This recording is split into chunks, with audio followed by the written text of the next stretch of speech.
Hey guys, welcome back to Let's Build the Ultimate Theme Park in Planet Coaster. Now you may be thinking, wow, it's been so long since he's uploaded an episode of this.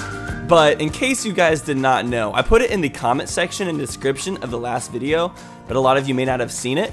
But there has been 7 more episodes since I've uploaded this episode. So on my channel, I've been doing a series called Let's Build the Ultimate Zelda Coaster, where I've been building a very huge Legend of Zelda coaster. And I've been building that coaster in this theme park. I just made it a spin-off series because I knew I wanted to make it the biggest coaster in the park. And I thought that if I made it a spin-off series, I might actually capture a lot more Zelda fans and people that aren't into Planet Coaster that might be into Legend of Zelda. So that's the reason I made it a spin-off series. So before you watch this episode, if you haven't seen those episodes and you want to binge, I can link to them in the description. Something else I'm going to do is once that whole entire series is done, because right now it's 7 episodes, it'll probably go up to 14. I'm going to upload a video with all of the episodes in one episode for this Planet Coaster series. So for those of you who don't want to have to go to a different series, or if that's weird to you, you can just watch them all at the same time. But yeah, so that's one of the reasons I'm making a regular episode of Let's Build the Ultimate Theme Park in the middle of that series. I'm also making an episode in the middle of that series because I really wanted to finish this gigantic indoor sci-fi complex. As I've been working on my giant castle, I always see this in the distance and I'm like, I need to finish that. And I was gonna wait until I finished the Zelda castle, but I couldn't wait any longer. So here we are today finishing this place, which I'm pretty excited to get it done. Alright, and now that I've gotten through the intro formalities, letting you guys know that there has been a separate spin-off series that's been a part of the same series, let's go ahead and talk about what we're doing today. So I decided to finish up this little food court area. I added lots of benches and trash cans and finished up the signage and everything to make it look all nice and sleek. The next thing I did is I came out here and I started working on this little middle section between the pathways. I wanted to fill this with a fountain and lots of flowers. Now something you can do if you didn't know already is you can delete the supports on a certain section of a roller coaster, which I did here so there wasn't a support going right through the middle of the fountain. And then I put a fence around the whole entire area to really block it off and seclude it. I cut out most of it though, so you wouldn't have to watch too much repetition, because sometimes building fences in this game is one of the most time-consuming things you can do if you want to really make it look nice. And also, this little section of the park is where it's going to start blending into the next theme. Now, the theme I think I'm going to end up blending into the next section of the park is sort of a Western theme, because I have the area for a small lake right past this pathway, and I want to put a river rapids ride. And I think a Western theme would be really good for a river rapids ride, kind of like a Gold Prospect type of theming, you know? There's this theme park about 30 minutes from where I live called Silver Dollar City, and it's also themed as an old Western type theme park. It's really, really cool. The theming is the best thing about the park. It's actually one of the best theme parks I've ever been to as far as roller coasters and theming, which is pretty cool since it's only 30 minutes from me. But I'll be taking a lot of inspiration from that park when making that ride. But I also wanted to finish this tunnel where the roller coaster goes through, because we have the roller coaster go back indoors, and I wanted to have a good transition between the outdoor to indoor section. So what I'm doing is I'm putting lots of these ventilation pipes, and I'm gonna have smoke coming out of them. It's gonna be purple, so it adds a really cool sci-fi atmosphere, and I'll have all the smoke settle on the bottom of this pit, so it really has a cool aesthetic to it. I really love the smoke particles in this game, just all of the particles in general. That's one of the best things about this game, is they just keep on adding so many amazing special effects.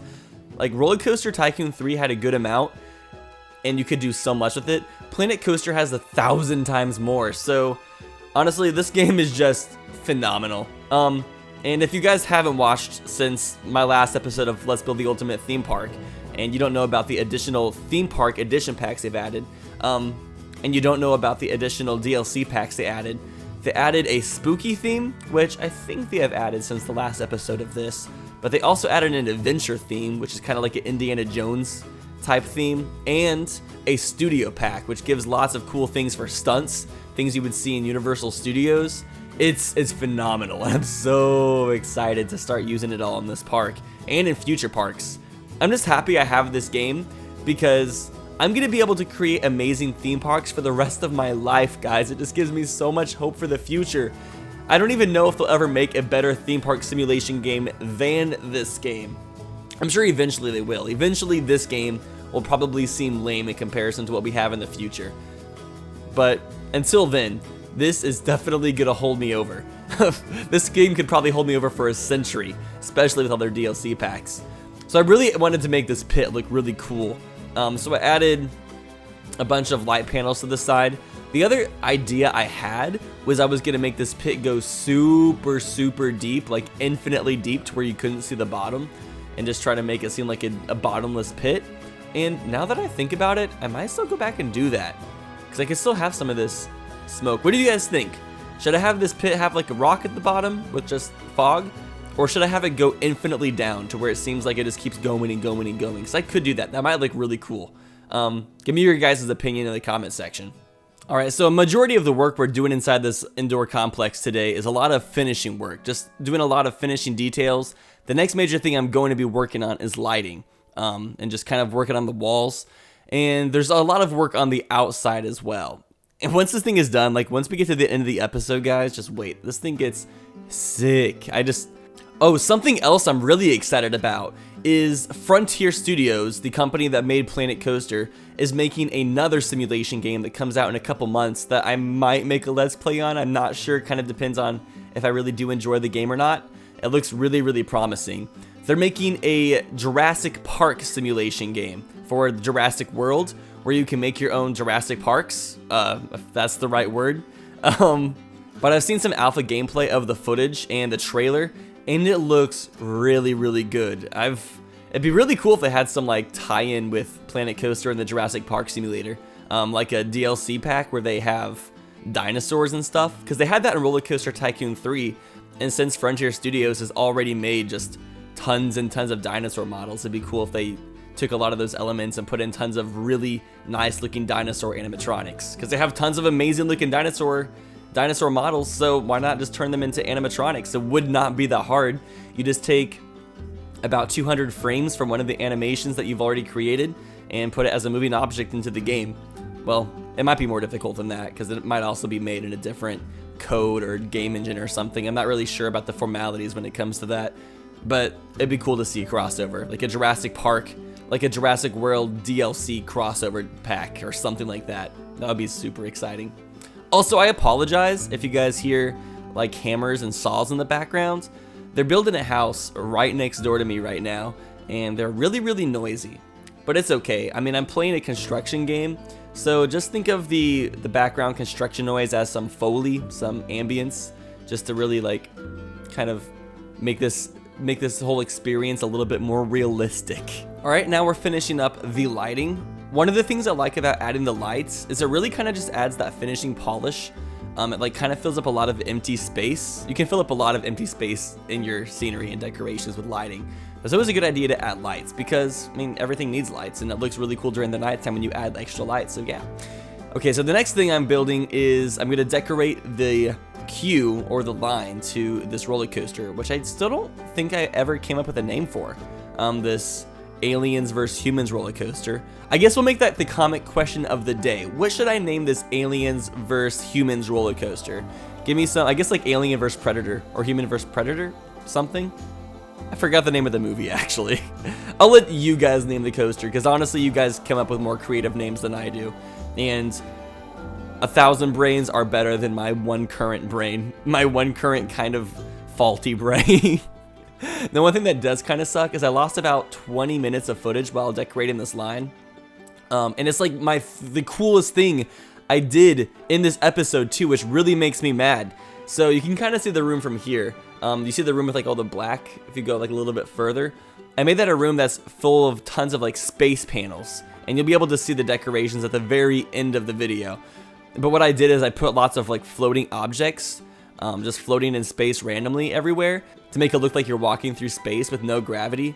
It looks super cool. If you want to see it, if you just want to see it now, just skip to the end of the video and look at it. Or you can do the nice thing and watch all the way through to the end. But I mean, I know my voice is only bearable for so long, so if you skip to the end now, I don't blame you.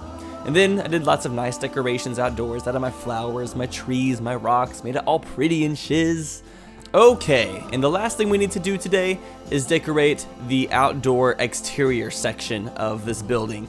There's still a little bit of space we gotta fill up, And I'm probably going to end up changing a lot of what I do at the end of this episode as well, because I did do a lot of stuff, but I still think I could do better, and I really want the exterior of this building to look really cool, but I still got a majority of it done today. That's like the one part of this building that I'm not going to quite finish in this episode, mostly because I think I spent like 4 hours building on this episode, and I just needed to take like a break. That's usually what I got to do sometimes, is like build for a long period of time, and then when I go back and watch the episode and edit it and re-commentate, I think of a lot of new ideas on how to make it look better, because I get like a fresh stance on it. Now, one thing I was going for when I came to decorating this building is I wanted to add lots of the video panels, lots of advertisement, because as we move into the future, video and advertisement is becoming one of the biggest ways to like decorate, because there's just so many ways to do it, and it just catches so many eyes. I mean, if you go to Times Square in New York, you see that, and I kind of wanted to capture that feel with this building. Just have lots of advertisements for, I guess that right now I use the Gulpy drink with the little Gulpy T-Rex. I might end up making my own advertisement videos though, because you can import your own videos onto those screens. But we'll have to see. Or maybe what I might do is I might have a video contest and have people make some video advertisements, and I use the best on the building. That would actually be kind of cool. Use some viewer interaction. That's actually a good idea. Look at me thinking of some fun ideas. I really want to create some more viewer interaction when it comes to some Planet Coaster stuff, because I would love to create a Planet Coaster community. I mean, one already exists, but I really want to elaborate on it, because I love bringing people together to play the games that I love. That's like one of the things that I do best, I feel. But yeah, I had some difficulty trying to figure out ways to decorate the exterior of this building. A lot of what I do towards the end of this video, I probably will end up redoing. Like, my main goal for this episode was to finish this gigantic building and everything. And although I didn't get 100% there, I think we went from about 80% to about 95%, which I think is still really good progress. So the next episode that I work on the ultimate theme park, quote unquote, and not the Zelda Coaster, I'll probably start pushing the park in a new direction, and I'll probably just go back and update a lot of stuff and everything that we've built so far. Because since they've added so many new DLC packs, there's a lot of new scenery pieces that I could incorporate into some of my older builds, which I would love to do, because I think some of my older builds could still be improved, and I think the better they are, the better this park will seem in the long run. And so when we do like the final viewing videos for this park, it'll be even that much more epic. I'm really just interested to see how much I can add on to this park before my computer can't load it anymore. Because right now I have 200 guests in the park, which takes up a decent amount of processing power, and I have a lot of this park built. And whenever I'm playing this game and not recording it, my frame rate is, I think it's a solid 30 FPS, which isn't bad. It doesn't seem like it drops. It drops to about 20 FPS when I'm recording, because when you record, it takes up a lot more processing power. So fortunately, I'll have access to a better computer to record like the final videos. So that should be fine. And yeah, I'm just gonna keep on adding on to this park literally until my computer can't handle it anymore. That's pretty much the goal, and so far I seem to be doing fine. One last thing I did is I decided to use some of these turrets to try to create some cool looking antennas on the side of the building and such, and I think it looked pretty nice. But anyways, here is the final shot of what we built today. Inside this building, you will see some extra stuff that you didn't see me build today, because I lost the footage and I wasn't about to like re-delete everything and rebuild it just so I could get footage of it. I think you guys believed that I built it. I don't think you think that I had somebody else. Like, I didn't outsource it or anything. Make sure to hold out until we get into the room with the anti-gravity. That looks really cool. Anyways, I hope you guys enjoyed this video. If you enjoyed it, please give it a thumbs up, and I will continue posting more episodes of Let's Build the Ultimate Zelda Coaster until more episodes of this series, quote unquote, comes out. But anyways, you guys take it easy, and I will see you in the next one.